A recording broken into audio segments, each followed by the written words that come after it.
Hello and welcome everybody. My name is Ryan, the official host of Reddit Voice, and today we're going to be looking at some of the top stories from r/ProRevenge. Before we do though, I would really appreciate it if you could hit that subscribe button and that notification bell to stay up to date on all the latest videos. Ex-best friend slept with my ex-girlfriend and blackmailed me, so I got him mocked by his friends and fired from his job. Sorry about the title, not really all that great with them. So, I'm a gay man, though it took me a long time to actually come to terms with it. During the time when I was questioning my sexuality, I was dating who I thought was a lovely girl. I'll call her Jane. I genuinely loved her and pictured us having a family together as we'd been dating for 3 years and had started getting pretty serious, even though we were only 18 when he split us up. You lot know when young love is like. Anyway, the only other important people in this story are my ex-best friend James and my absolutely incredible boyfriend Alex. Not their real names, by the way. Also, this is a long read, so sorry about that. I tend to ramble and I'm not that much of a writer, so sorry if this kinda sucks. James and I had been friends since we were about 10 or 11, and we got close, to the point that we felt more like brothers than best friends. He was really supportive of my relationship with Jane and would constantly talk about how glad he was that she made me happy. Though when I look back on it now, he had a habit of constantly talking about how gorgeous she was, how sexy she was, and how I was such a lucky guy.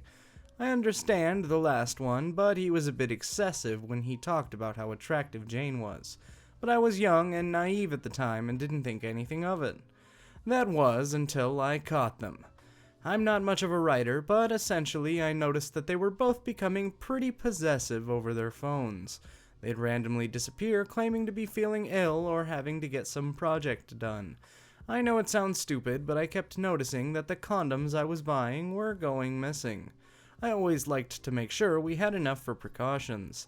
I wound up going to Jane's house one day and she'd bailed on me, claiming to have a migraine. I was partly worried for her health and brought her some painkillers, food, and some bottled water in case she genuinely did feel ill. But I also had a feeling in the pit of my stomach that she was lying to me. I don't know how to explain it, I just knew. Sure enough, when I let myself in with the spare keys she'd given me, I found her in bed with James.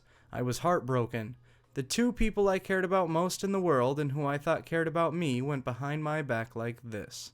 I was furious. We had a major argument. Jane begged me to listen, whilst James yelled at me, and I eventually just stormed out. I wanted to go and tell everyone that they had done it and shame them for it, but that's where the problem arose. Remember at the start when I mentioned that I was questioning my sexuality? James knew about it. Of course he knew. I'd never leave Jane to sleep with a bunch of guys, but he was fully aware that I'd figured out that I was attracted to guys and girls. More like just Jane in particular, as I don't really feel any attraction towards girls anymore. And he used this against me. He knew full well how terrified I was that my parents would disown me, and he made sure to remind me that if I didn't keep my mouth shut that my parents would find out. At the time, this was absolutely terrifying, though I know now that they accept me 100% and still love me. So I kept my mouth shut. I was stuck having to work with James at his father's garage as I couldn't come up with a way to explain how I was mad at him without letting everyone know what he did and risking getting outed to my parents. Besides, I needed the money, and there weren't a whole lot of other jobs I could apply for. Also, I really should mention that James was going out of his way to harass me at work, calling me a bunch of slurs whenever he got the chance, pushing me around, and just generally reminding me that he could tell my parents at any point. I got really low at this point, and the only time I actually felt sort of content to just let myself relax and be myself is when I'd go to the local gay bars. There was one club in particular I loved to go to, a drag club where I met my boyfriend Alex. He was a drag queen there and helped out behind the bar and stuff when he was needed. To save any confusion, I'm just gonna use he/him pronouns for him, though they do switch when he's in drag. We flirted for a few weeks before gradually becoming friends with benefits. He's amazing, and I know it sounds cheesy, but I was the happiest I'd ever been when he agreed to be my boyfriend. But that's skipping a little bit ahead. The revenge happened before we started dating and just when we were still friends, who'd hook up every now and again. After a few months, I finally worked up the courage to open up to Alex about what happened with James and James. And that's when an evil look fell over his face. See, Alex is the sweetest guy you could ever meet, but if you piss him off, he can and will turn into an evil genius. Around this time, James had been bragging to me that the ladies loved him and that he could get any girl he wanted. I really doubt that. He'd always been kinda like this, but he upped the bragging in an attempt to annoy me. He also told me how any girl I dated would leave me in an instant to sleep with him. So, Alex suggested we put that to the test. Cue the revenge. We started off small. See, James had given me his email address a few years prior, and just as I'd thought, he couldn't be bothered to change it. So I decided to be very generous and sign him up to a premium subscription to several gay porn websites, and decided to be courteous and agree to receive emails and notifications, new offers, and other things he may be interested in, just to be nice and to make sure he had some variety.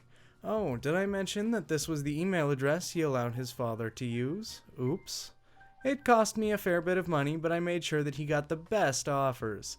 Alex was more than happy to help chip in to help me. It was worth it. When we were working in the garage and his dad stormed in and asked to speak to him. Now, his dad didn't really give a shit about his kid being gay, but he was mortified that his son would order this much porn and put it in their shared email address. He genuinely thought for months that James was a sex addict. We may have signed him up for a bit more than we thought. I logged into the email after the first 2 weeks of him being signed up for the subscriptions, and he had well over 100 emails about his accounts. This is when, like we'd hoped, James started getting more aggressive. He'd barge into me, screw up my work to get me in trouble, and send disgusting messages as well as threatening/insulting me in person. I took note of everything. I kept a notepad to log the dates and times of the incidents, and kept a detailed description of everything he did, every insult and every threat. I'd screenshot all the messages from him and record every insult that he'd hurl at me on my phone. Alex helped me organize all of this onto files, and we saved it all onto a hard drive. This would be important for later. This is when we decided to move on to the next phase of our plan. The girlfriend, and no, not Jane. Also, I should mention that he and Jane split up only a couple of weeks after I found out about the affair. They were never gonna last. See, Alex passes extremely well when he's in drag, being feminine. Already makes it a bit easier. His voice isn't all that deep, and he can sometimes be mistaken for a girl with a slightly deeper voice. He usually exaggerates his makeup and clothing, but for this phase of the plan, we decided to get him to tone down the makeup slightly and make it appear more natural, and a mutual friend of ours took us aside and gave Alex some of her clothes to wear. We then created a fake Facebook account for my new girlfriend, and Alex and I posted some cute couples photos on this account and my own personal Facebook account, posting all your usual lovey-dovey stuff that you see on couples' social media. Then we put our plan into action. Alex would come to pick me up from work a couple days a week, dressed as an extremely beautiful girl, if I do say so myself. We'd chat, hold hands, hug and kiss, and just generally act like a couple. James obviously noticed. He took the bait and began chatting to Alex when he was waiting for me to finish up, and eventually wound up sending him, or our fake account, a friend request which Alex was all too happy to accept. It took a few weeks, but after a while of just talking about work, school, TV shows, and music, James finally started to edge his and Alex's conversations into more sexual territory, which was exactly what we were looking for. Alex answered accordingly. He had tried to send Alex nudes hoping to get some in return, but we deleted those straight away. We thought that would be a little too far, even for this douchebag. This continued for a few weeks until we had everything in place. Alex made sure to screenshot the messages, and then we went ahead and changed the name of the Facebook account to Alex's name, and deleted the couple's pictures on it. I sent the screenshots of the conversation with Alex to James's friends. They were pretty accepting and usually were the ones to call James out when he was being an a-hole, and took great pleasure in mocking James for it. The look on James's face when his friends mentioned his little boy toy were absolutely priceless. I'm not sure he'll ever live it down. The people he picked on school even snapped back at him, and he was the one who was sexting another guy, so where the hell did he get off calling them racial or sexual slurs? This pissed him off to no ends, as he knew that they were right. even if he hadn't known Alex was a boy at the time. James also had the sort of expected reaction and started sending Alex a bunch of hateful messages and threats, only helping our case as we'd screenshot the messages and add them to the folders on the hard drive. Once I had what we thought was enough evidence, I decided to take it all to James's dad, mine and James's boss, and explained everything that was going on, from the cheating with Jane to the blackmail and threats. He just sat there and listened, allowing me to show him the proof I'd gathered. He did find the petty revenge with Alex and Drag pretty funny, but the rest of the time his face was just kind of blank, with a hint of anger in his eyes. He thanked me for the information and went off to speak with his son. James got fired on the spot. I agreed not to go to the police as this could all end up in some pretty bad press for his dad's company, and his dad was a pretty cool guy. I knew he was all talk and there was no real threat of danger. I received an amazing reference from James's dad for a job I desperately wanted and eventually got, no doubt helped by said reference. James's parents flipped out with him. They refused to give him his job back and made him go out and actually put in the effort to help keep a job. He had gotten used to being able to slack off as his dad owned the place and he technically couldn't fire him. They also sold the car they'd been letting him use and told him to pay for a new one with his own money. It took him about 2 years to save up enough money to buy his new car. It all eventually came out about James and Jane's affair. As for the threats of outing me, Alex kindly reminded James that he had absolutely no proof of me doing anything, whilst his friends all knew about the sexual messages James had sent him. You know, another guy. It would look like he was just pointing fingers because of a little petty revenge. James's father had also assured me that my secret was safe with him, so the threats of blackmail were now non-existent. James got into college on a scholarship and started hanging out with a bunch of other douchebags. I found out through mutual friends that James was still a homophobic prick at college and was terrorizing a couple of LGBT students, as well as making disgusting threats against a lesbian girl in his class. None of them wanted to do anything about this, however. Why? Because James had been lying to them and saying that his dad was one of the higher-ups in the college or something. I didn't pay a whole lot of attention, and I can't remember exactly who he said his father was, but it was enough to make these poor kids worry that they could be kicked out of college for speaking up about this. I decided to lend a helping hand with the help of our mutual friend.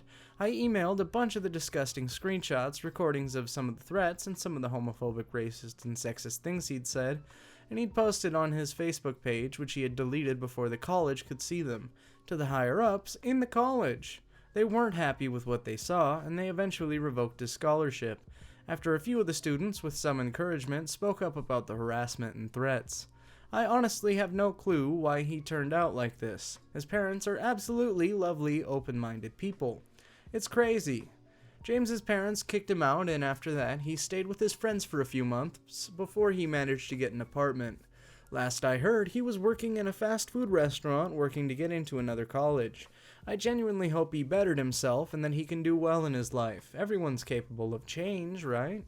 I'd also like to clarify that I didn't care all that much about getting back at Jane, because yes, she did have the affair, but I was getting some revenge on James for the blackmail and threats that came after it.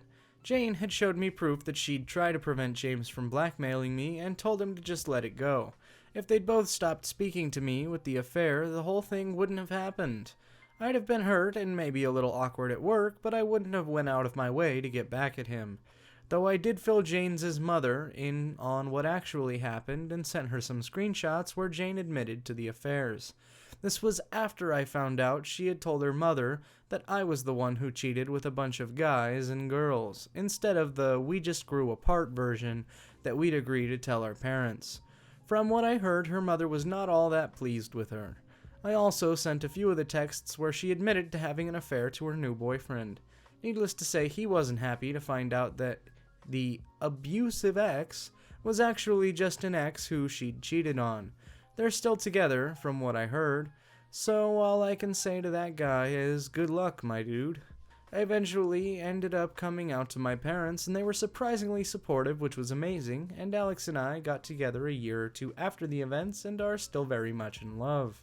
Sorry if this doesn't count as pro-revenge, but a couple of friends suggested I post it here. I know there's probably a bunch of spelling mistakes and the story might be a bit all over the place, but I'm not much of a writer, so my apologies. And with that final story, we've reached the end of today's r/ProRevenge. If you liked it, make sure to leave a like on the video and check out all our other videos to check out all that cool stuff. As always, my name's Ryan, the official host here at Reddit Voice, and I look forward to seeing each and every one of you guys in our next video.